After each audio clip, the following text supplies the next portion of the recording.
Dan by the way, Karifa ini sudah centang biru. Di LinkedIn. Di LinkedIn Ya, udah centang biru dan akun terbesar di Indonesia. Dan aku pernah kerja di beberapa top companies, mulai dari Ernst & Young, itu salah satu big four accounting firm, pernah di Lazada, dan pernah terakhir sebagai karyawan itu di Gojek. Gitu.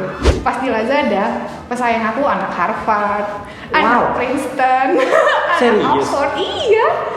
Itu bener-bener. Pokoknya ada orang-orang dari negara-negara yang namanya aja aku nggak pernah dengar sebelumnya gitu kan. Karena itu kan international company, global company. Dan di situ aku sadar kok sebenarnya orang Indonesia nggak kalah pinter.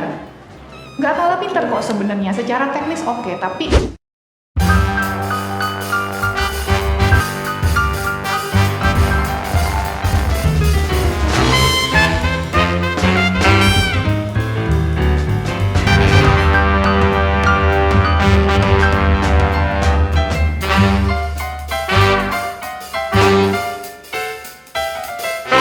Selamat datang di Binet Talk, Better Internet, Better Life.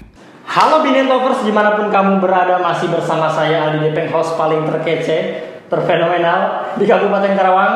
Dan di mana lagi kalau bukan di Binet Talk, Better Internet, Better Life, dan Binet asli Karawang. Wow, hari ini semoga kita semua diberikan kesehatan selalu ya, sehat walafiat. Dan selalu ada dalam kebahagiaan ya. Amin. Amin. Dan hari ini ya spesial gue star. Waduh, saya ditemani oleh seseorang entrepreneur ya, penulis buku juga ya, dan juga beliau sangat luar biasa. Siapa lagi, langsung aja kita sambut. Ini dia, please welcome Karifa Sancati. Karifa, gimana kabarnya? Kabar baik, alhamdulillah. Kamu apa kabarnya? Baik ya. Ya. Kenapa ini spesial gue star ya? Karena Binetok biasanya kita undang orang Karawang yang inspiratif. Oh oke. Aku bukan orang Karawang. Nah, ini uniknya. Right. Karifa bukan orang Karawang, tapi kenapa kita undang gitu kan? Yeah. Langsung aja kita tanya-tanya nih. Oke. Karifa, boleh kenalin diri dulu dong. Background Karifa tuh seperti apa sih? Oke. Halo semuanya, nama aku Rifa Sancati. Seperti yang tadi udah disebutin, saat ini aku berprofesi sebagai pengusaha, penulis buku, dan juga konsultan. Ya, dan kalau asal usul ya, kenapa nih aku bisa sampai ada di sini? Betul. Ya, jadi ceritanya aku dalam kapasitas sebagai konsultan lagi ngebantuin Binet nih supaya bisa berkembang lebih besar dan bisa jadi Karawang Pride, gitu kan? Karawang Pride. Iya. Wow, luar biasa. Karifa kan sekarang fokus sebagai entrepreneur. Iya. Saya mau nyebut entertainment tadi. Entertainer. Ya nggak salah juga sih, Nggak salah entertainment, juga ke ya? content creator juga. Content creator Iya. juga. Di TikTok bikin juga ya? Iya, tapi major platformnya sebenarnya di LinkedIn. Wih. Di LinkedIn, terus second big-nya baru di TikTok. Gitu. Instagram juga saya udah lihat tuh, Ya, udah Instagram. 10K sekarang, luar biasa. Kongres Karifa. More or less. Thank you. Luar biasa. Content maker juga ya. Yes. YouTube nggak konsisten, tapi someday I will continue. Someday pasti dilanjutin. Tapi yang paling utama LinkedIn ya. LinkedIn, karena itu paling sesuai dengan bidang keahlian aku kan. Jadi Passion ya.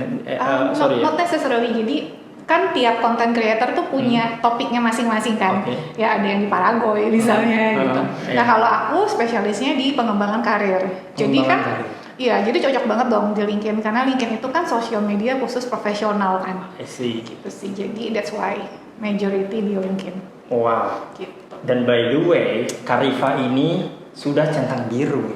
Di LinkedIn. Di LinkedIn Ya, udah alhamdulillah. centang biru dan akun terbesar di Indonesia. Enggak, kalau dari Gimana? jumlah followers nggak terbesar, Iya. tapi LinkedIn punya kriteria untuk pilih. Oke. Jadi kan kalau di Instagram, Twitter, TikTok ada centang biru Ada kan. centang biru. Nah, di LinkedIn juga ada blue badge namanya. Nah, blue badge itu dipilih berdasarkan kualitas konten, kemudian konsistensinya dalam sharing gitu. Dan ada 4 orang di Indonesia yang punya blue badge, aku salah satunya. Gitu. Keren. Karifa, Ya. aku pengen bahas soal karir nih. Oke. Karifa nih di mana-mana aku lihat Ya. juga di webinar Ya. ya kan. Karifa juga banyak event tuh aku ngeliat di LinkedIn, di Instagram Yes. sebagai pembicara gitu ya. Nah, aku pengen ngobrolin soal karir. Tadi juga Kak Rifa sempat spill nih soal karir ya kan? Iya. Kenapa Kak Rifa bisa sampai kompeten untuk bisa menjadi seorang orang yang dipercaya? Kalau udah ngobrolin soal karir, Kak Rifa deh gitu. Oke. Jadi apa tuh backgroundnya gitu? So I think I have a privilege. Jadi aku punya privilege yang bikin aku tuh lumayan cepat berkembang di topik career development. Jadi sebelum jadi pengusaha, aku sempat kerja sekitar 11 tahun sebagai karyawan. Ya, sebagai karyawan. 11 tahun? 11 tahun. Wow. Ya, itu di bidang finance and accounting. Ya, dan aku pernah kerja di beberapa top companies. Mulai dari Ernst & Young, itu salah satu big four accounting firm. Pernah di Lazada, dan pernah terakhir sebagai karyawan itu di Gojek. Gitu. Nah ini, selain itu, jadi privilege aku di situ ya. Aku kerja di perusahaan besar, dan emang kan banyak orang Indonesia yang menganggap itu sebagai sesuatu ya yang alhamdulillah luar biasa lah gitu kan. Sorry Kak Rifa, privilege yang dimaksud Kak Rifa punya orang dalam di Lazada, di Gojek? Bukan, maksudnya privilege. Aku sebagai content creator ya adalah aku pernah kerja di perusahaan besar, sehingga itu aku rasakan bikin kayak popularitas aku di LinkedIn lebih cepat naik gitu. Gitu sih, itu aku ngerasain itu privilege aku dibandingkan content creator lain di LinkedIn. Gitu. Jadi masalah perusahaan besar aja, karena kalau diperhatiin di LinkedIn yang banyak followers itu biasanya HR betul. Nah, yang bukan HR tuh jarang. HRD, benar. HRD. Nah, yang bukan HRD tuh nggak banyak sebenarnya gitu. Dan aku kalau untuk kategori non HRD itu udah termasuk followers base-nya paling besar. Ya, dan kalau aku perhatiin padahal banyak kok kreator lain juga yang bagus ya kontennya. Tapi kalau aku perhatiin kayaknya privilege aku ya karena pernah kerja di perusahaan besar, sehingga sebagai content creator tuh lebih cepet naiknya gitu. Berarti maksudnya Kak Rifa itu benar-benar jalan dari nol kan? Maksudnya dari nol. Arti privilege itu Kak Rifa bisa berkarir privilege karena sebagai seorang content creator maksudnya. Gitu.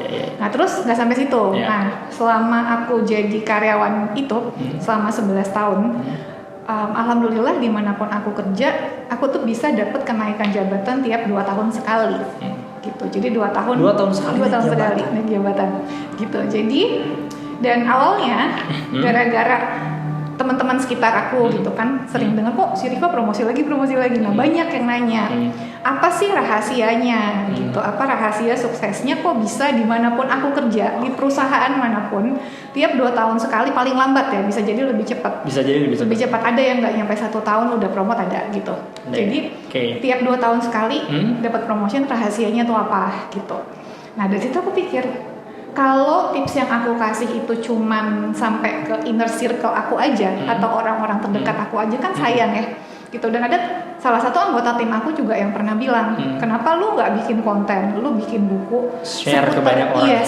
Share ke banyak orang. Karena kalau apa yang aku share, ini kata dia ya, kalau apa yang aku share ini bermanfaat untuk dia dan tim aku yang lainnya, itu pasti bisa bermanfaat juga buat orang Indonesia lain yang nggak mengenal aku secara langsung. Jadi awal mulanya sebenarnya di situ gitu. Dan balik lagi alasan kenapa kok aku termasuk yang banyak followersnya di LinkedIn misalnya, ya aku tidak memungkiri karena orang tuh mikirnya gini, oh ini tips dari senior VP-nya Gojek gitu, jadi dianggap reliable. Ngerti nggak maksud aku sekarang privilege itu apa? Gojek juga udah menjadi betul ini karena Gojek sendiri kan market leader, satu-satunya dekakorn di Indonesia kan gitu kan. Jadi mereka pikir oh ini Kak Rifa ini punya, dan ini aku dengar juga kok punya dari orang lah ya gitu ya. Benar, dan ini aku juga dengar ya dari orang-orang di sekitar aku kan juga suka riset ya kenapa apa sih konten yang mereka sukai, kenapa mereka look up to me gitu kan. Dan banyak juga yang mengakui karena mereka menganggap apa yang aku share itu valid karena aku pernah kerja di perusahaan besar gitu. Walaupun sebenarnya orang-orang yang kerja di perusahaan kecil pun bisa kok ngasih tips yang bermanfaat gitu kan. Tapi ya itu tadi kan kita nggak bisa nyetir ya pola pikir orang lain, dan kenyataannya memang banyak orang yang pola pikirnya seperti itu. Gitu Wow, artinya berarti Kak Rifa udah 11 tahun berkarir. Berarti dari tahun berapa tuh? Jadi dari aku umur aku berapa? Tebak. Berapa guys? Komen di bawah coba berapa nih Rifa? Oke, jadi aku tuh sebenarnya udah lumayan senior ya. Jadi Aku pertama kali kerja tuh tahun 2008. 2008. Yes, so this year akhir tahun usia aku 37 tahun. 37. Sebenarnya jadi pengalaman kerja aku udah banyak banget. Karifa, ini aku nggak bohong ya. Kenapa? Aku nggak ngelihat Karifa 70 loh. 70. Sorry.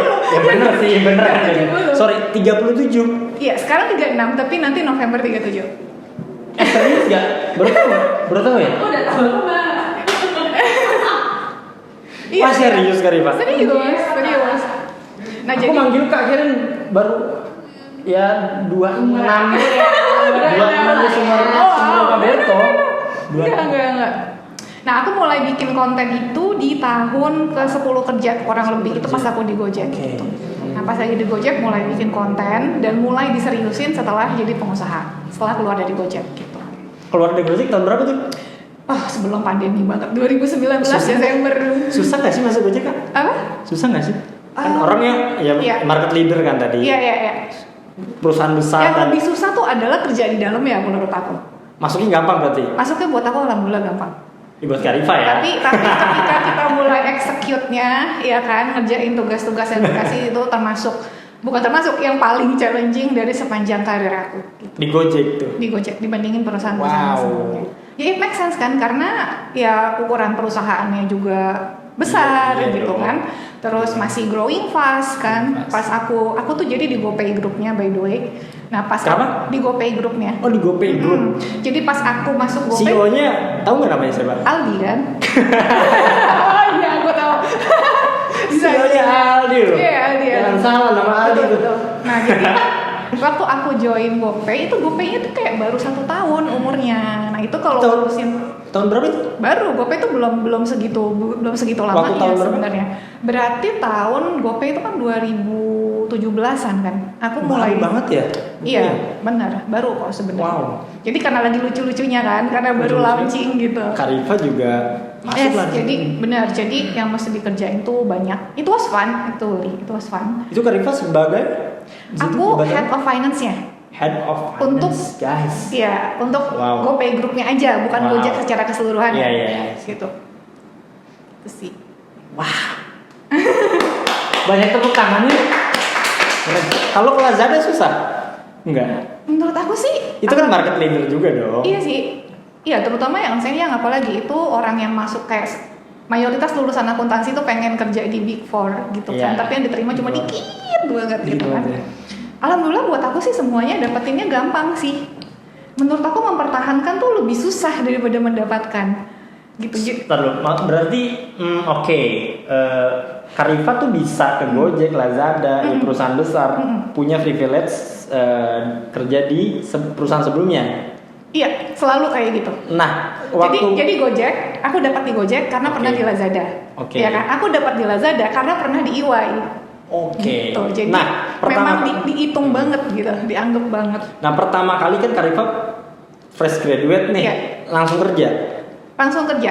Nah, Jadi itu aku sempat perjalanannya kerja gimana freelance. tuh? Soalnya kan mungkin teman-teman Iya. di sini binat lovers kebanyakan Iya. mungkin yang kebingungan gimana Iya. caranya fresh graduate atau Yes. bahkan yang belum punya pekerjaan Ya, pengen punya pekerjaan yang layak gitu. Oke. Apalagi bisa ke perusahaan besar ibaratnya. oke. Jadi ini satu kesalahan yang banyak dilakukan oleh job seekers adalah Oke. nggak tahu pengen kerja jadi apa gitu. Jadi lulus kuliah ya udah ngelamar jadi marketing, ngelamar jadi HR, semua dilamar Semua posisi dilamar, yang ada. iya. Pokoknya asal nerima fresh graduate Iya. apply gitu Iya, kan. iya. Masalahnya adalah kita harus memahami manusia itu punya keterbatasan, ya. Nggak ada satu orang pun sepintar apapun yang menguasai semua materi dengan baik gitu kan. Ya, kenapa aku dapat EY gampang? Karena aku spesialisasinya di audit dan EY itu Audit. kan memang auditing company gitu kan. Oke, Ya, iya, jadi iya. karena aku tahu, oh ya lulus pengen jadi auditor, aku belajarnya fokus di situ. Passionnya dan perusahaan yang Betul. cocok bergerak di bidang apa ya? Iya betul, harus Iya, tahu iya, gitu. iya. Jadi kan tahu nih pengen jadi auditor. Jadi ya udah belajarnya fokus ke akuntansi, audit sama perpajakan. Makanya ketika lulus gampang dapat. Gampang, iya. Iya sih, aku merasanya Dan gampang. itu menjadi portofolio ya. Betul, dan itu yang sebenarnya batu loncatan. Jadi ke perusahaan-perusahaan yang selanjutnya tuh gampang. Jadi kalau Kak Aldi lihat ya di iklan lowongan pekerjaan untuk posisi finance, accounting, and tax, itu tuh suka ada persyaratan punya pengalaman kerja sebagai auditor di Big Four accounting firm. Itu masih banyak banget yang syaratnya Banyak kayak ya? gitu. Yes, jadi Wow. aku Makanya memang perusahaan-perusahaan tempat aku pernah bekerja itu buat aku privilege, banyak banget privilege-nya, kayak aku ketemu orang-orang yang pintar-pintar, yang lebih pintar dari aku gitu kan. Terus karena EY juga perusahaan besar, aku dapat klien juga yang perusahaannya besar, sehingga aku bisa belajar apa sih yang bisa bikin sebuah company itu menjadi besar. Wah, gitu kan. itu juga menjadi ini ya, etos kerja kita sebagai untuk menunjang aku juga karir. jadi mengamati orang-orang yang bisa sukses di perusahaan-perusahaan itu tuh mereka perilakunya seperti apa gitu loh. Jadi kayak bisa learning from the best lah gitu loh. Mereka juga kan kayak top players di bidangnya masing-masing gitu kan. Jadi banyak banget yang bisa aku pelajari dari dia, dan semua pengalaman itu yang alhamdulillah bikin aku ngerasa dapat kerja sih alhamdulillah gampang gitu. Bahkan tiap minggu aku tuh nolak-nolakin tawaran pekerjaan. Sekarang? Dulu. Oh, dulu. Sekarang kayak tiap bulan paling. Waduh. Kalau sekarang kan orang taunya aku jadi pengusaha kan. Jadi yang nawar-nawarin kerjaan udah lebih dikit gitu. Tapi dulu waktu aku masih jadi aktif karyawan. Dari mana nawarin ini? Dari LinkedIn? Jelas. Ada yang dari LinkedIn, ada yang dari mantan rekan kerja aku, mantan klien aku. Dia yang nawarin. Nawarin nih di perusahaan gue Tanpa ada yang posisi dicari kosong nih, ya gitu. Makanya kalau ditanya apakah susah? Enggak, karena pekerjaan aku di Gojek pun itu referensi sebenarnya ditawarin sama Gojeknya, bukan aku yang apply. Serius? Iya. Ditawarin Gojeknya? Iya. Makanya kalau dibilang susah aneh gitu ya, karena Karifat tidak merasakan kesusahan. iya, di telepon. Oh enggak nih di Gojek. Guys. Gitu. Wow. Jadi dia minta email. by phone aja. By phone? Iya. Langsung ditelepon. Iya, terus aku bilang ya udah posisinya apa, package-nya berapa gitu kan. Kalau aku rasa oke ya udah datang interview gitu. Kalau enggak ya enggak. Wow. Luar biasa. Terus ada nggak perusahaan yang besar yang ditolak? Besar? Oh banyak banget. Apa tuh? Jangan dong, malu nanti. Lo kenapa kan nggak apa-apa ya? Ya pokoknya kompetitornya GoPay pernah. Wow. Kompetitornya Lazada, kompetitornya Gojek, kayak coba aja dicatat. Terus saya juga pengen bikin deh. Kan CEO GoPay kan Aldi namanya. Saya pengen bikin. Udah desain dia. BinetPay. BinetPay ya. Udah bikin. Karifa, berbicara soal karir. Nah, next questionnya nih, faktor apa sih yang paling berperan penting dalam kesuksesan seseorang?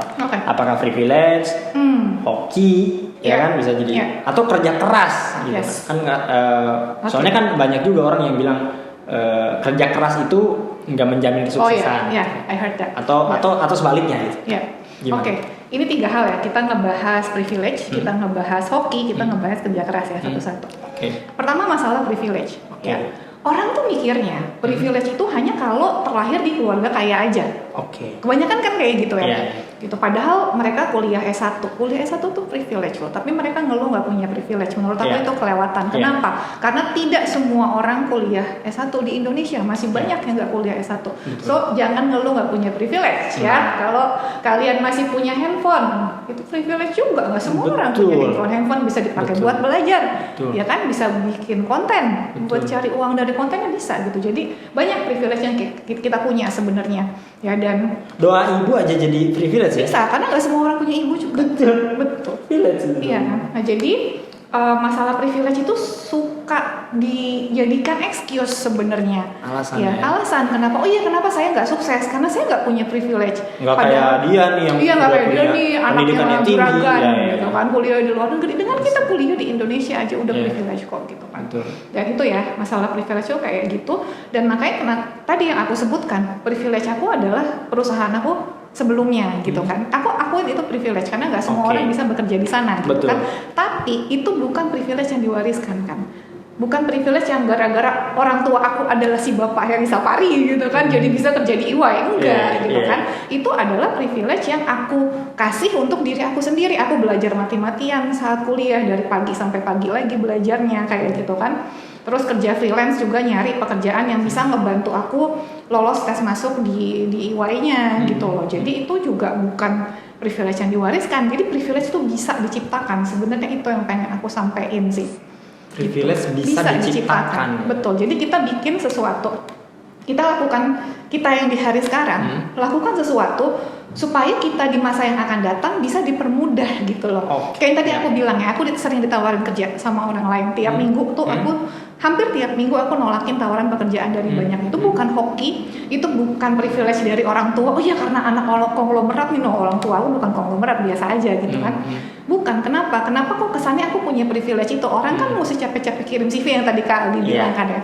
Aku kan enggak gitu. Kenapa punya privilege seperti itu? Karena di awal karir aku tuh, bahkan dari sebelum berkarir, aku bisa bilang aku bekerja jauh lebih keras daripada teman-teman aku pada umumnya, daripada kompetitor aku pada umumnya. Itu yang kemudian aku bisa masuk EY karena pernah kerja di EY, jadi punya privilege untuk masuk ke perusahaan lain yang lebih besar gitu. Jadi kesimpulannya Karifa belum punya privilege, akhirnya Karifa membuat privilege itu bekerja keras. Salah satu caranya untuk bisa bekerja di perusahaan pertama. Betul. Jadi perusahaan pertama itu yang kemudian memberikan aku akses ke perusahaan-perusahaan berikutnya. Sebelumnya bukannya aku nggak punya privilege ya, kayak orang tua aku bisa ngebiayain kuliah aku. Ya walaupun setengahnya aku dapat scholarship sih ya, tapi oke lah, itu aja udah sebuah privilege. Aku pernah kursus bahasa Inggris, itu juga udah sebuah privilege. Nggak semua orang ya kan belajar, kalau buat aku ya lebih gampang tetap belajar bahasa Inggris pakai kursus, dan alhamdulillah aku punya akses ke sana. Gitu. Jadi ada privilege, tapi privilege yang paling besar yang ngebantu aku sampai ke karir-karir yang berikutnya, yang ngebantu aku juga sebagai pengusaha untuk mulai bisnis dari nol, adalah privilege yang aku ciptakan sendiri gitu sih. Jadi sebenarnya semua orang tuh bisa sih ngelakuin yang sama. Yang penting tahu aja bahwa kalau kita pengen punya hasil yang luar biasa, ya yang lebih besar daripada orang lain pada umumnya, maka usaha kita juga harus lebih besar daripada orang lain pada umumnya. Gitu. Nggak make sense kita ngarepin oh ya udah belajarnya biasa aja, kerjanya santai-santai aja, atau kalau kata orang Indonesia kerja sewajarnya aja gitu kan. Ya kalau kerjanya sewajarnya biasanya dapat hasilnya juga sewajarnya. Bukan nggak boleh, boleh. Ya kalau misalkan kamu ibu rumah tangga pengen ngurusin anak, karirnya pengen biasa aja nggak apa-apa, it's fine gitu kan. Pilihan gitu. Tapi yang nggak make sense adalah pengen kerja ala kadarnya, tapi hasilnya tuh pengen luar biasa gila. Itu nggak make sense gitu. Jadi itu sih yang harus dipahamin gitu. Asal kita udah punya kita nanam cabai ya hasilnya cabai. Betul, exactly. Kalau kita nanam cabai pengen mangga kan susah. Betul. Nah itu good analogy ya. Jadi ini sekarang kita masuk ke poin masalah ini. Kenapa kerja keras itu tidak menjamin kesuksesan? Ya kamu tahu nggak kalau panen cabai tuh banyak banget gagal panennya, bisa banyak gagal panennya, ya kan? Karena masalah hama, masalah cuaca, gitu kan? Itulah yang bikin tidak semua petani cabai sama suksesnya. Petani cabai yang lebih sukses, misalkan katakan nih ada dua petani ya, sama-sama punya tanah 1 hektar, bisa yang satu kaya, yang satu biasa aja. Gitu. Apa yang ngebedain? Ya itu kecerdasannya. Ya itulah kenapa kerja keras aja nggak cukup. Ya kerja keras nyiramin cabenya tiap hari gitu kan, kasih pupuk itu nggak cukup. Ya harus butuh kecerdasan. Kecerdasan gimana caranya gagal panennya bisa diminimalkan gitu kan. Ya itu pastilah petani cabai tahu triknya gimana gitu kan. Dan terus yang kedua adalah untuk si petani cabai ini harus tahu gimana caranya bisa jualan dengan margin yang tinggi. Ya itu juga nggak semua orang bisa gitu. Paling cepet kan jualnya ke tengkolak gitu kan. Ya kan. Tapi kan sekarang di zaman teknologi modern udah ada beberapa aplikasi yang bisa ngebantu. Jadi misalkan sama-sama panennya 1 ton, bisa revenue-nya berbeda. Hanya karena yang satu pinter nyari channel penjualan gitu. Nah ini bukan cuma untuk petani aja ya. Semua orang apapun profesi kalian, kerja keras aja nggak cukup. Kalian harus tahu gimana caranya supaya kalian bisa menyelesaikan sebuah pekerjaan dengan cerdas. Cara paling efektif, cara paling efisien untuk menyelesaikan sebuah pekerjaan tuh harus tahu gitu. Jadi kalau kita cuma kerja keras aja, kayak lembur tiap hari gitu kan, tapi cara kerjanya nggak cerdas, percuma. Akhirnya cuma dapat capeknya doang gitu. Itu yang sih. Mungkin ujung-ujungnya sia-sia lah. Akhirnya ujung-ujungnya sia-sia, akhirnya gitu sih. Nah, pertanyaannya gimana cara kerja dengan cerdas? Kan gitu kan. Nah, jadi cara kerja dengan cerdas adalah kuncinya ada di wawasan sebetulnya. Ya, jadi wawasan. Jadi aku bersyukur lagi ya, alasan kenapa pernah kerja di EY adalah privilege buat aku. Jadi waktu aku gabung di perusahaan itu mereka punya peraturan kalau pengen ikut evaluasi kinerja, kita dalam 1 tahun tuh harus punya minimal puluhan jam training. Aku lupa berapa puluh jam gitu. Dan ketika aku ikut training itu dengan baik, ya banyak juga kan ya ikut training kan asal dilihat bos gitu kan, tapi nggak fokus gitu ya. Nah dari situ, dari training itu aku sebenarnya dapat cara cerdas untuk bekerja sebenarnya gitu loh. Gitu. Jadi sebenarnya dari situ aku belajar training ini sebenarnya ada gunanya. Itulah kenapa EY maksain secara nggak langsung sebenarnya maksain gitu kan karyawannya untuk ikut training, dan itu yang aku bawa walaupun aku sudah tidak lagi bekerja di sana, bahwa kunci untuk kerja cerdas adalah wawasannya harus luas dulu. Gitu. Poin upskilling ya. Upskilling, betul. Jadi kita harus tahu di luar sana tuh ada teknologi apa aja sih yang bisa kita pakai ya. Di luar ada kan yang namanya best practice ya, best practice. Di luar sana tuh best practice-nya seperti apa sih gitu kan. Wawasan pertama dari training, kedua dari buku, yang ketiga dari networking, ya kan kita ngobrol dengan orang-orang yang profesinya sama atau yang bekerja di industri yang sama. Nanti dari situ kita bisa tahu apakah yang selama ini kita lakukan tuh udah cara terbaik atau belum.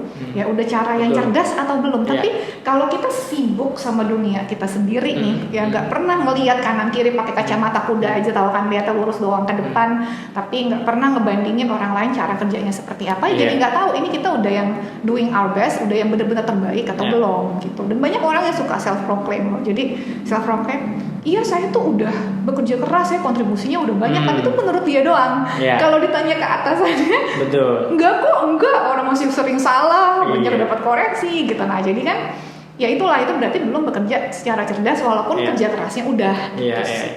Itu nggak sedikit ya? Nggak sedikit orang yang kayak gitu sih. Dan terus tadi yang selanjutnya adalah masalah hoki ya. Ini mirip seperti privilege ya. Hoki tuh, definisi hoki buat aku adalah, ya kita samain dulu nih definisi ya. Hoki adalah kita nggak ngelakuin sesuatu yang signifikan, tapi tiba-tiba datang tuh uangnya. Mendapatkan kesempatan yang sama dengan mungkin orang lain. Tanpa perlu ngapa-ngapain. Contohnya menang undian. Ya kita ngapain sih menang undian, ngisi nama doang, ngasih kartu nama, ya kan? Low effort gitu kan. Terus tahu-tahu nama kita yang keluar jadi pemenangnya, gitu kan? Itu adalah hoki yang seperti itu. Masalahnya dalam dunia kerja nggak ada yang seperti itu, gitu loh, nggak ada yang seperti itu. Jadi dalam dunia kerja hoki pun sama seperti privilege, harus kita yang menciptakan, gitu. Nah banyak orang yang bilang kayak tadi ya, ini balik lagi masalah aku sering ditawarin kerja sama orang. Mungkin di mata orang lain itu hoki, iya kan? Tapi sebenarnya kan enggak. Sebenarnya itu adalah buah dari network yang aku bangun, ya kan? Dari pengalaman kerja aku gitu. Selama aku tuh kalau kerja suka mungkin di mata orang kayak sosokan atau caper, tapi I don't care. Suka sosokan nawarin bantuan ke orang lain, gitu.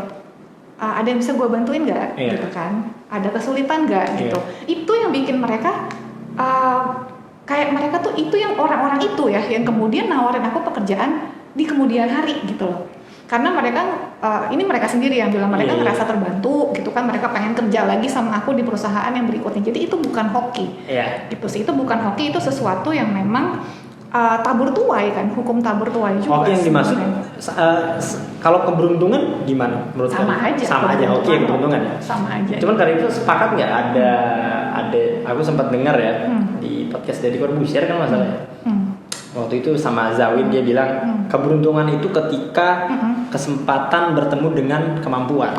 Kemampuan itu butuh kerja keras juga buat. Betul ya, maksudnya artinya kita harus punya pengetahuan untuk bisa memiliki kemampuan. Ketika bertemu dengan kesempatan, nah itulah di keberuntungan. Kita aja nemu uang karena kita tahu kalau itu uang.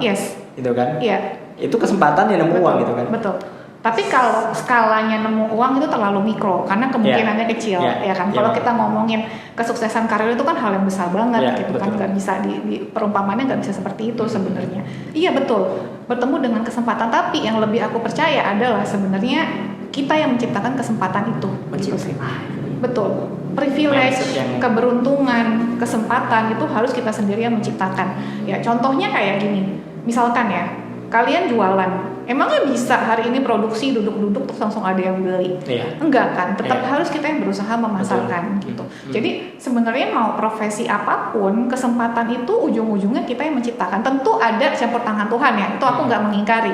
Ada, tapi bahkan kalau di Islam, ini terlepas dari itu ya. Benar. Terlepas dari tapi bahkan di agama aku pun, di Islam kan dibilang gitu bahwa Allah tidak akan mengubah nasib suatu kaum kecuali Dia mengubah nasib dirinya sendiri gitu. Nah jadi sebenarnya bahkan takdir tuh ada dua, takdir yang bisa diubah dan takdir yang nggak bisa diubah. Yang nggak bisa diubah, aku perempuan terlahir di keluarga ini gitu kan, itu udah nggak bisa diapa-apain. Tapi aku percaya banget ya bahwa memang benar kalau untuk kesuksesan karir itu sesuatu yang kita tentukan sendiri gitu loh, kedepannya seperti apa gitu ya. Sekali lagi ada campur tangan Tuhan yang kita nggak tahu ya, misalkan tiba-tiba kena musibah bisa gitu kan ya. Tapi di luar itu sebenarnya segala sesuatunya itu kita sendiri yang ciptakan, mau itu keberuntungan, mau itu kesempatan, mau itu apa tadi privilege gitu kan, itu semuanya akan balik lagi ke diri kita sebenarnya. Ya.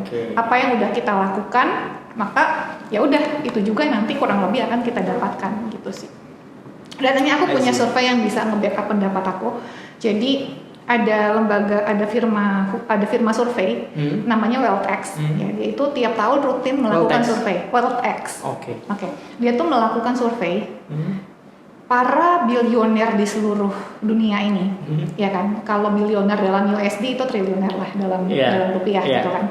Ya, para bilioner di seluruh dunia ini, apakah mereka ini anak orang kaya atau self-made? Self-made itu berarti mereka memulai usaha dari nol tanpa warisan dari orang tua, atau campur. Ya, campur itu warisan orang tuanya ada, tapi nggak semuanya, kayak cuman sebagian. Dia juga mungkin berjuang dari nol. Betul. Di bisnis lain. Walaupun ada privilege dari orang tua, tapi kayak cuman sebagian gitu. Bukan perusahaan yang diwarisin udah gede gitu kan. Nah, hasil survei itu selalu konsisten tiap tahun bahwa mayoritas bilioner di dunia itu adalah self-made. Gitu. Serius. Terutama paling besar adalah di Cina. Cina adalah negara di mana self-made billionaire itu paling besar, gitu loh. Wow. Yes, jadi itu yang tadi aku bilang, kita tuh sebenarnya bisa mengubah nasib. Aku belum jadi billionaire if that's what you think gitu kan. Tapi ya I'm working on it gitu kan. Karena aku percaya bukannya aku money oriented which is okay juga sih mau jadi money oriented. Karena gini, kalau kita punya banyak uang, kita jadi punya lebih banyak kapasitas untuk making impact sih sebenarnya. Making gitu kan. impact. Betul. Kayak misalkan aku pengen bikin lembaga pendidikan gratis, perlu duit gitu kan. Ya itu sih. Jadi intinya sih kayak gitu. Jadi ya itu sih, kita harus menanamkan dulu sama diri kita, mindset dulu kan yang paling penting. Betul, mindset dulu paling. Saya juga suka tuh mindset Karifa, apa-apa tuh intinya kita yang making ya, kita yang berbuat gitu. Misal tadi kesempatan, kalau bisa ya kita jangan nunggu kesempatan, kita yang bikin kesempatan. Kita yang bikin kesempatan. Itu kan lebih powerful kan? Betul, lebih powerful dong. That's why kita punya networking, kenapa kita punya pitching, presentasi, segala macam. Apa yang kita lakukan, kita sebenarnya sedang menciptakan kesempatan itu.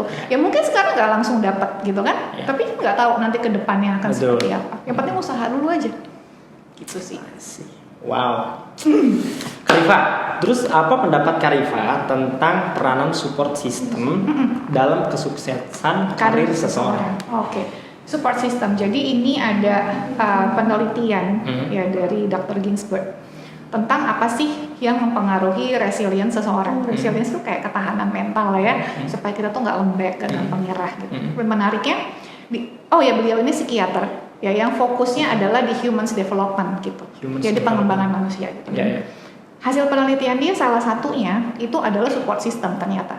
Ya, jadi orang-orang yang punya support system yang baik kayak deket sama keluarganya, sama teman-temannya, sehingga kalau ada masalah tuh ada yang nyemangatin, misalnya ada yang bantu cari solusi gitu. Jatuh dibangunin. Betul, dibantu untuk bangun sebenarnya. Ya, itu adalah cenderung lebih resilient gitu. Dan apa kaitannya dengan kesuksesan? Ya, aku pernah kayak bikin survei ala aku sendiri. Jadi kan tadi aku udah cerita ya, aku kenal banyak orang yang very very successful with their career, banyak banget yang jauh lebih sukses daripada aku. Baik itu klien, mantan bos, rekan kerja gitu kan. Ini profesinya macam-macam. Ada yang dokter, ada yang karyawan, ada yang udah jadi menteri gitu kan. Beda bidang nih ya. Beda bidangnya. Dan aku kumpulin nih, aku catat nama-nama mereka dan aku ngingat-ngingat apa sih kesamaan karakter mereka. Ya salah satunya adalah resilience. Mereka tuh ibaratnya kayak badak banget gitu loh. Jadi kalau ada masalah ya sedihnya sebentar, habis itu bangun lagi gitu kan. Mikirin ini ada masalah, sedih tapi solusinya apa ya gitu. Nah, itu adalah kesamaan ya antara orang-orang sukses yang pernah aku kenal. Sikap untuk bangkit dari kesulitan ya dengan cepat gitu. Cara menyikapi keadaan Betul. Itu yang dimaksud dengan resilience kan. Nah, itu jadi resilience ini sebenarnya kunci penting untuk mendapatkan kesuksesan, dan salah satu faktor untuk membangun resilience adalah support system. Ya bukan cuma support system ya, ada beberapa hal, ada enam hal lain, tapi salah satunya adalah support system gitu. Wah, 6 hal lain? Iya, banyak, lupa aku tapi nggak ingat semuanya. Ada apa ya? Ada 7 C of Resilience soalnya nama findings-nya dia. Nanti bisa Google sendiri ya. 6 C lagi-nya apa ya. Salah satunya support system. Salah satunya support system ini.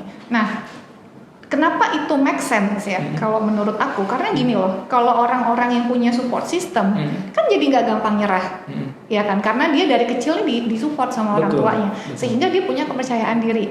Oh, tiap ada masalah, gue bisa kok nyelesain. Itu kan orang yang support system yang baik kan dari kecil diajarin kayak gitu kan. Ya kayak misalkan nih, ponakan aku gitu kan, dia jatuh. Support system yang baik kan bilang gini, nggak dimarahin kan? Gimana sih jatuh gitu aja gitu kan? Tapi support system yang baik, ayo kamu bisa kok bangun sendiri, ya kan? Nah, anak yang seperti itu akan jadi lebih resilient. Itu hasil penelitian Dr. Ginsberg, gitu. Karena dia tahu dia disupport sama orang-orang terdekatnya. Terus setiap kali dia ada masalah, dia punya tempat curhat, ya kan?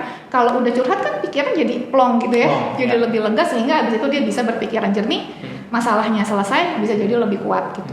Ya, jadi itu sih sebenarnya pengaruhnya. Nah, tapi satu hal penting dari support system ini adalah kita tidak bisa selamanya mengandalkan orang lain, ya. Karena mau sedekat apapun kita dengan mereka, orang yang selalu ada buat kita 24 jam dalam sehari cuma diri kita sendiri. Betul. Ya kan, siapa coba orang lain nggak ada, kita sekalipun doang. Keluarga ya. Sekalipun keluarga nggak mungkin 24 jam sama kita terus. Mantau gitu kan. kita terus kan. Betul, udah gitu orang lain itu kan punya masalah mereka masing-masing. Bahkan orang terdekat kita pun tidak selalu bisa menyemangati kita ketika kita lagi butuh support kan gitu. Ya kan? Mereka punya hidup mereka sendiri, problems mereka sendiri gitu, sehingga nggak bagus juga untuk kita selalu mengandalkan support sistemnya kita gitu. Ya, jadi kita juga harus bisa menjadi the best support atau support terbaik buat diri kita sendiri gitu. Ya oke lah, kita berusaha membangun support system nggak apa-apa, tapi jangan ketergantungan sama mereka gitu. Ya, dan terus satu poin lagi adalah kita punya support system, tapi kita juga harus punya self worth. Ya, kita juga harus tahu nilai diri kita tuh seperti apa gitu loh. Jadi karena orang yang minderan, yang menganggap dirinya sangat-sangat rendah, itu kan ada ya kayak gitu. Itu mereka mau disupport kayak gimana pun mereka nggak akan percaya. Kamu bisa kok, kamu kan sebenarnya pinter, tetap aja dia ngerasa bodoh gitu loh. Walaupun di mata orang lain dia sebenarnya pinter, capable gitu, tapi karena dia kayak anaknya Mas, karena kan banyak yang overthinking kan. Iya kan? Betul. Gara-gara overthinking. Ini yang lagi ngobrol sama Karifa juga. Overthinking.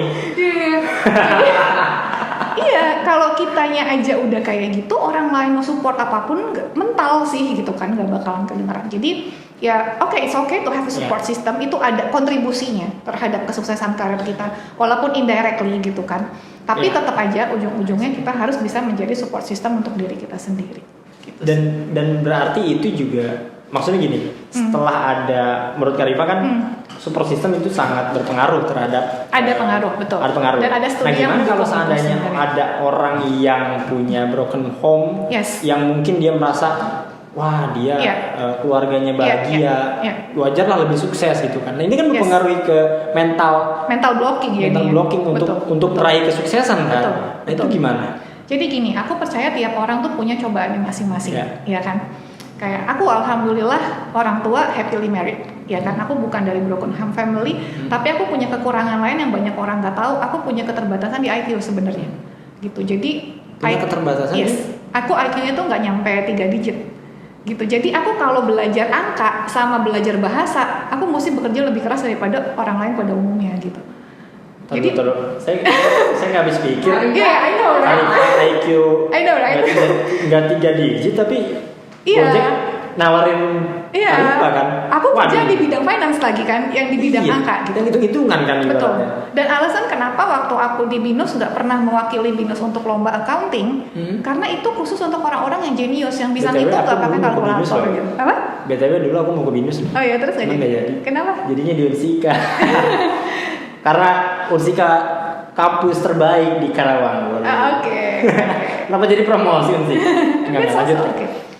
Oke, ternyata Karifa menyadari kalau ada kekurangan IQ. Aku punya kekurangan di situ. Terus dulu aku antisosial parah. Jadi kalau introvert. Apa? Introvert is not a bad thing loh ya. Introvert belum tentu antisosial. Belum tentu antisosial. Belum tentu. Yang jadi masalah bukan introvert.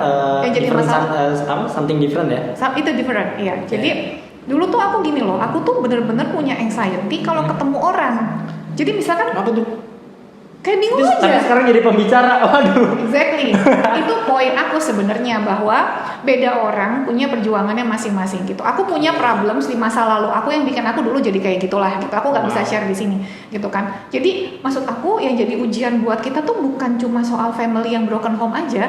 Beda orang tuh punya perjuangan mereka masing-masing gitu. Dan kalau kita mau terus mencari excuse, oh iya saya nggak bisa sukses karena IQ saya terbatas, saya nggak bisa sukses karena saya bukan anak orang kaya, saya nggak bisa sukses karena orang tua saya divorce gitu kan, nggak akan ada habisnya gitu kan banyak juga kalau orang selalu ada alasan, kalau selalu ada alasan habisnya. ya bisa aja dia dari family rich gitu kan, tapi ortunya divorce misalnya, dapat excuse-nya gitu kan, atau sebaliknya kan bisa gitu. Jadi sebenarnya kalau yang namanya excuse mau dicari nggak akan ada habisnya gitu. Ya kayak misalkan contoh lagi, kalau orang-orang yang pernah kena bullying gitu ya, aku bukan yang nggak bersimpati ya, I really hate tukang bully. Aku salah satu anggota terdekat aku pernah ada, yang keluarga terdekat aku pernah ada yang kena bully. I really hate tukang bully, pokoknya kunci banget gitu kan. Tapi aku selalu bilang sama keluarga aku ini, tidak boleh menjadikan itu sebagai alasan untuk tidak sukses gitu loh, ya kan? Karena justru itu nanti bikin hidup dia menjadi lebih down gitu. Nah, ujiannya dia adalah kepercayaan diri dia jadi kayak terganggu kan karena masalah bullying ini gitu. Nah itulah ujiannya dia gitu. Aku punya ujian aku sendiri yang tadi aku ceritain. Nah dia di situ masalahnya nih. Parentsnya baik-baik aja, dari segi ekonomi baik-baik aja. Apesnya di situ waktu SMP kena bully, parah banget gitu kan. Dan aku bilang sama dia ya udah gitu kan. Tapi jangan bikin itu sebagai alasan untuk kamu ngerasa oh iya emang saya tuh udah dari kayak gini dari sananya karena dulu pernah kena bullying gitu. Karena kalau kita lihat orang yang pernah kena bullying ada yang sukses, ada yang enggak, ya kan? Anak-anak broken home ada yang sukses, ada yang enggak gitu kan. Jadi ya karena itu, karena pada akhirnya bukan tergantung masa lalu kita, tapi lebih kepada usaha kita di masa sekarang untuk mengubah masa depan gitu. Itu sih, karena kalau mau dicari excuse, sumpah itu banyak banget yang bisa jadi excuse sih sebenarnya. Gitu. Kalau justru itu juga harusnya jadi ini ya, pecutan untuk diri kita untuk grow. Betul, for me iya. Dari situ kalau ada juga ya orang-orang dulu tuh yang suka ngehina aku gitu kan. Dibilang bodoh lah karena aku tuh kan, karena aku kesulitan di matematika fisika kan emang suka dapat merah tuh ya dulu waktu SMA. Saya masih belum habis pikir kalau Kak dibully matematika tapi sekarang jadi head of finance GoPay. Bedanya aku pas kuliah coba. Pas kuliah belajarnya bagaikan kuda gitu. Itu turning point-nya. Iya. Tapi jadi suka. Jadi suka. Ya I like the result lah. Oke. Gitu lah. Ya kalau if you don't like the process gitu kan, karena proses belajar, proses kerja nggak sama kayak kita belanja atau jalan-jalan. Pahit ya. Pasti pahit, nggak akan sama menyenangkannya. Bahkan orang bilang aku suka kerja workaholic gitu kan, tapi tetap aja prosesnya buat aku tidak sebegitu menyenangkannya. And it's normal kan. Gitu. Jadi yang penting ya udah, yang penting aku suka sama resultnya gitu kan. Jadi kayak berkat kerja bisa alhamdulillah keliling dunia gitu. Bisa beli barang-barang yang aku mau gitu, bisa pergi ke tempat-tempat yang dulu cuman aku bisa lihat di TV. So I like the result lah. Kalau aku kayaknya terlalu apa ya, kayak bohong kalau aku tuh kayak menikmati banget kerjaan, gak pernah stres tuh nggak mungkin. Nggak mungkin. Karena ada yang ditanam duluan sama Karifah. Betul, dan itu prosesnya nggak gampang. Bayangin aja di saat anak-anak lain tuh hangout ke coffee shop. Ada yang clubbing gitu kan. Aku bukan udah bilang ke coffee shop nggak boleh ya, tapi maksud aku dulu aku belajar sampai segitunya gitu loh, sampai buku akuntansi kan tebelnya segini, ya kan, terus itu pakai bahasa Inggris, dan dulu belum ada Google Translate, belum ada Grammarly. Iya, belum ada Grammarly. Jauh banget ya. Jadi masih pakai kamus yang tebelnya juga segini, tahu kan? Jadi kalau mau cari terjemahannya nih, aku nggak ngerti karena kan bahasa akuntansi kan beda ya dengan bahasa kursus dulu. Kursus kan bahasa percakapan sehari-hari gitu kan, istilah-istilah akuntansi dan keuangan lain lagi. Aku cari, mau cari kata apa nih, visible gitu kan, cari di huruf F, cari mana visible, ini artinya gitu. Dulu belajar sampai segitunya Dan aku selalu namatin semua buku kuliah yang dikasih sama dosen. Namatin? Semuanya, tiap halaman. Maksudnya namatin apa baca kerja atau baca ulang baca kerjain latihan soalnya. Ya latihan soalnya nggak semuanya sih, tapi kayak sebagian lah kerjain gitu. Segitu prosesnya. Karena kalau nggak kayak gitu, ada teman-teman sekelas aku terlahir jenius, mereka bisa ngitung nggak pakai kalkulator gitu loh. Jadi kalau aku bukan ngalahin mereka di teori, nggak bisa buat nyaingin mereka di matematika tuh udah nggak bisa. Mereka tuh ujian tuh kalkulatornya jarang dipegang gitu. Gue nggak bisa compete di situ. Motret biasanya. Benar gitu kan. Jadi ya udah, terus kalau yang pernah lihat aku kerja pakai Excel, aku tuh hotkey-nya banyak banget. Kenapa? Itu untuk menutupi kekurangan aku di matematika sebenarnya gitu loh. Jadi Excel-nya yang dijagoin. Terus belajar ERP gitu kan, belajar finance automation supaya nggak usah dikit-dikit ngitung. Gitu sih. Itu sih. Sekarang berarti udah bisa ngitung cepat dong? Ya pakai teknologi lah. Oh, pakai teknologi. Gila. Tadi bisa, tadi mau langsung saya tes. Ya, buat apa? Teknologi itu kan bisa ngelakuin hitung-hitungan lebih baik daripada Lebih manusia. baik, betul. Iya kan? Lebih akurat dan Lebih akurat, selagi kita lebih bisa cepat. Betul. memperlakukan si Yes. teknologi itu kan kenapa enggak? Betul. Yang penting adalah kita yang mengendalikan teknologi dan jangan malah kita yang digantiin sama teknologi. Iya. Bahaya. Apalagi sekarang ada AI nih. AI, yes.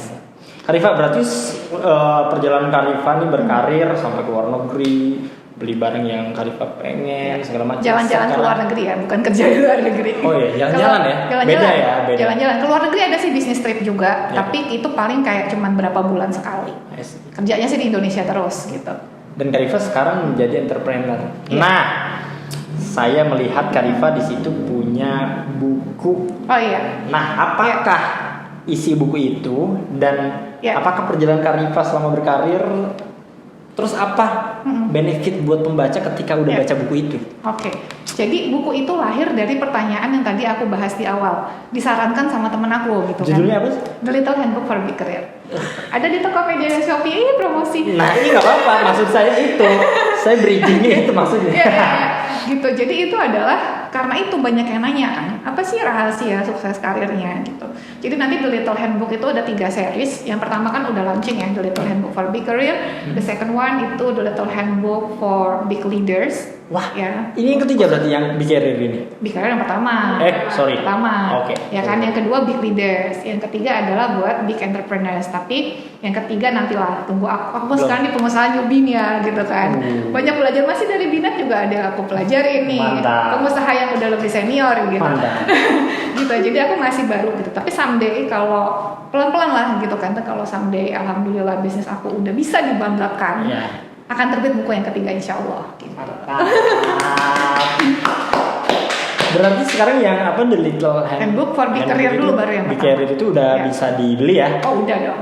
Udah itu cetakan pertama udah sold out. Wih, cetakan kedua. Cetakan kedua. Mantap. Berapa sebelum sekali cetak? 3.000. 3.000 ya biasanya. 3.000. Guys ya, langsung bisa cek di deskripsi nih. Aku catat thank ini you. di deskripsi nanti. Iya. Luar biasa.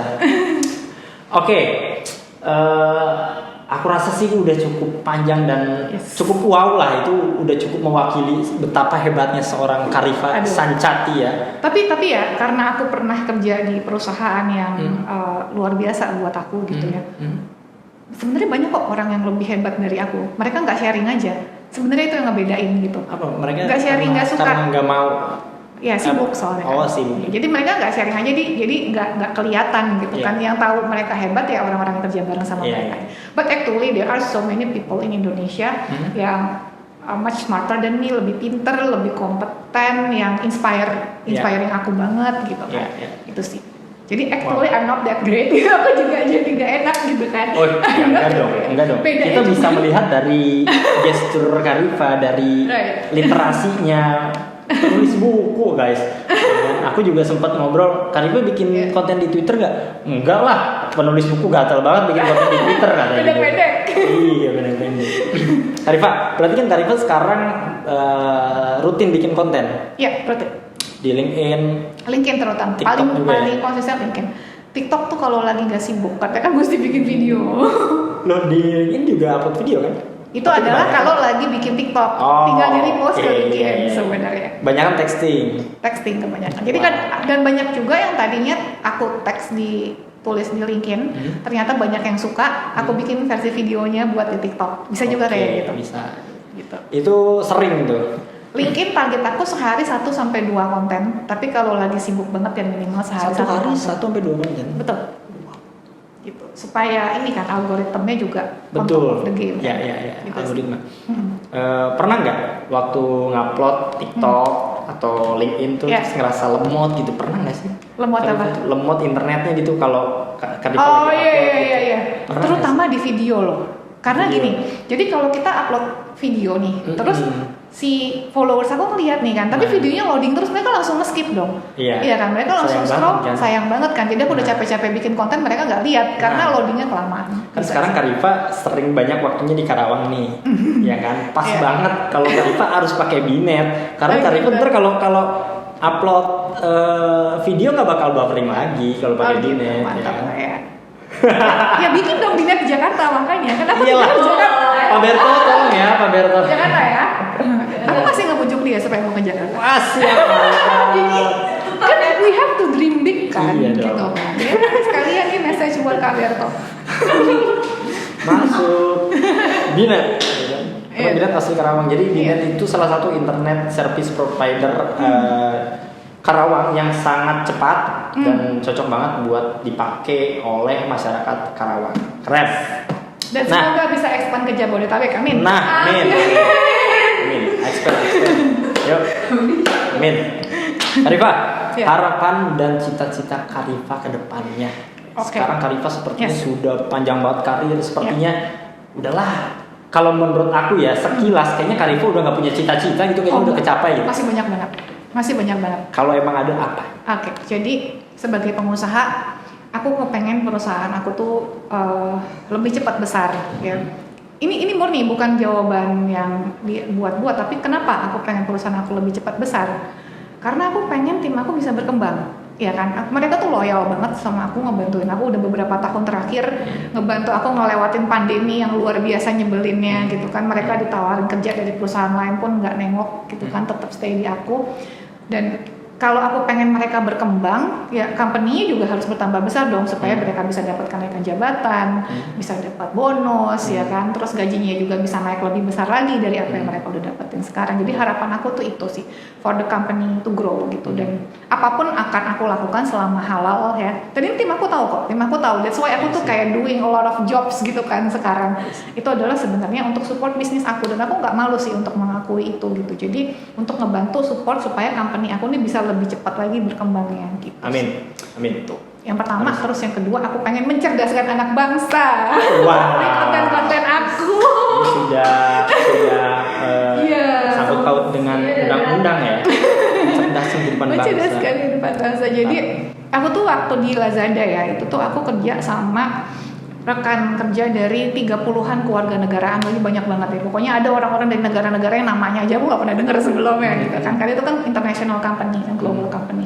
Dan di situ aku sadar kok sebenarnya orang Indonesia nggak kalah pinter. Nggak kalah pinter kok sebenarnya. Secara teknis oke, tapi ada kurang di mindset, ada kurang di soft skills gitu kan, ada kurang di communication skills, ada yang kurang di confidence atau kepercayaan diri gitu. Dan aku lihat, aduh ini sayang sekali nih gitu. Dan banyak loh di antara mereka yang bilang, aduh saya sih nggak pede mbak kalau bersaing sama bule gitu loh. Aduh. Iya kan? Seakan udah pasti kalah lah gitu. Iya kan, Seakan padahal gitu. udah pasti kalah, padahal belum tentu. Dan kayak selama aku kerja mulai di IWA ya udah kan aku lulusan BINUS ya. Apalagi waktu itu BINUS tuh akreditasinya belum A ya, by the way, untuk akuntansinya. Ya kan, jadi orang tuh suka, Rif kuliah di mana? Di BINUS. Oh, kirain UI. Apa sih? Kayak gitu. Aku gak punya problem dengan UI-nya ya. Maksudnya aku kenapa sih ngejawabnya kayak gitu? Emang kenapa kalau BINUS ya? But anyway, dulu tuh bukan kampus bergengsi seperti sekarang lah ya. Karena aku lulus sudah lama lah ya. Ingat umur aku tadi berapa? Gitu. Jadi at that time tuh BINUS dulu masih UI yang ini. Benar. Ya. Jadi waktu awal aku kerja di EY pun anak UI, Unpad, ya pokoknya kampus-kampus negeri ternama gitu kan. But I can compete with them. Kok aku bisa bersaing sama mereka, dan itu masih mending. Pas di Lazada, pesaing aku anak Harvard, anak Princeton, anak Oxford. Iya. Itu bener-bener. Tapi orang Indonesia yang kuliah di sana. Enggak, orang luarnya juga. Betul kan, banyak banget expatnya di Lazada by the way. Wah, iya, dan ada juga orang Indonesia yang kuliah di luar negeri terus kerja di Lazada juga banyak sih. Gitu. Jadi dari situ aku tahu sebenarnya kita tuh nggak kalah kok. Ya, ini balik lagi ke bahasan kita awal. Kita tuh nggak kalah. Yang kurang dipoles adalah tadi poin-poin yang aku sebutin. Itulah kenapa konten-konten aku banyak ngebahas mindset, soft skills, communication skills, social skills gitu kan. Tujuannya apa? Supaya para pekerja Indonesia ini bisa menjadi pekerja dengan kompetensi tingkat dunia gitu loh. Supaya jangan lagi yang mikir, ih saya mah nggak mungkin kak jadi VP kalah pasti sama yang bule gitu loh. Jadi dia tuh punya rekan kerja yang bule. Posisi VP kan cuma bisa satu orang nih gitu kan. Dia belum apa-apa udah pasrah duluan. Oh, udah gitu. pasrah, Padahal, nggak salah ya. padahal aku sebagai rekan kerja yang bisa menilai dia sebagai objektif gitu ya, secara Iya. objektif. Iya. Dia nggak kalah sama si Iya. teman bulenya itu, cuman kalah di confidence-nya aja. Ya. Gitu sih sayangnya. Nah, terus menurut Kak Rifa nih, buat Binet Lovers, kira-kira apa aja sih yang harus disiapkan untuk bisa masuk dalam dunia profesional? Oke, jadi yang paling penting adalah tadi aku udah semputin juga by the way, kalian harus tahu dulu kalian mau jadi apa, ya supaya persiapannya udah fokus ke situ aja, Iya. ya karena itu manusia tuh punya keterbatasan, Iya. kita satu hari juga punya waktu cuma Iya. 24 jam, Iya. ya kenapa dulu saya gampang dapat kerja di EY karena persiapannya ke situ. Coba waktu itu saya apply jadi marketing susah pasti Susah dapetnya, pasti, iya. iya kan karena saya belajarnya nggak fokus ke situ gitu. Jadi mindsetnya jangan dulu gimana caranya, yang penting kerja dapat uang gitu. Betul, Jangan, betul. Malah jangan lama nanti malah dapat lama ya. kerjanya kalau Iya. kayak gitu. Yang penting adalah harus tahu pengen jadi apa. Ya setelah tahu pengen jadi apa, dicari tahu supaya bisa mendapatkan pekerjaan itu harus menyiapkan apa. Ya skillsnya harus dipelajarin apa aja. Kayak contohnya tadi kalau pengen jadi auditor, akuntansi, audit, perpajakan, Iya. pelajarin itu semua, Iya. ya kan. Atau kalian pengen jadi programmer, ya cari tahu bahasa pemrograman apa Iya. yang sekarang banyak dibutuhkan perusahaan. Iya. Ya ambillah sertifikasinya, ikut Iya. bootcampnya gitu loh. Betul. Jadi harus tahu dulu targetnya kemana supaya persiapannya juga sesuai. Ya mendingan kita tuh fokus kayak ke 1 atau 2 bidang profesi aja. Ya itu lebih cepat dapat kerjanya. Iya. Daripada kita kayak kirim tebar benih gitu kan kemana-mana, tapi kita keahliannya serba setengah-setengah di Iya. bidang itu gitu, Iya. sehingga kita nggak jadi pelamar yang unggul kan. Betul. Gitu sih. Iya. Gitu. Nice. Nah, itu dia guys ya, yang perlu persiapkan mental juga ya Kak Rifa ya. Ya, betul. Nice. Oke, Kak Rifa, terakhir 3 kata untuk Binet Kak Rifa. Waduh 3 ya. 3 kata. Kirain boleh 3 kalimat. Waduh. Nggak boleh. Aku tahu. 3 kan? 3 kata. Semoga bisa expand. Woi. Amin. Kak Rifa, thank you banyak. Ini sepertinya Kak Rifa Betul. masih di Kerawang nggak sih? Kayaknya harus ada episode berikutnya ya. Boleh. Iya, jadi Let me know aduh aja. sayang banget kita Ya. sudah banyak banget bicara ngobrol sama Kak Rifa. Sangat bermanfaat, jujur terus terang buat saya pribadi ini, apalagi buat yang nonton ya. Jadi tepat banget, nggak salah kalau Binet Talk ngundang Kak Rifa, luar biasa. Kak Rifa, thank you for having banget me. ya. Thank you banget, jangan kapok main ke Binet. Oh enggak dong. Ya, jangan kapok main ke Binet ya. Terus juga buat Binet Lovers dimanapun kamu berada, bisa kasih feedback ya, kasih komentar kira-kira siapa lagi yang harus diundang menjadi guest star Binet Talk selanjutnya. Oke? Oke, so Kak Rifa Sancati. Kak Rifa, thank you banyak ya. yes, likewise, sama-sama. Jangan lupa subscribe ya, like kalau kalian suka video ini, harus suka karena besarnya Kak Rifa. Kalau nggak suka, klik dislike-nya 2 kali ya, klik sekali, terus klik lagi. Oke, mantap luar biasa. Terima kasih banyak, saya Aldi Depeng, Kak Rifa Sancati, dan ini dia Binet Talk, Better Internet, Better Life.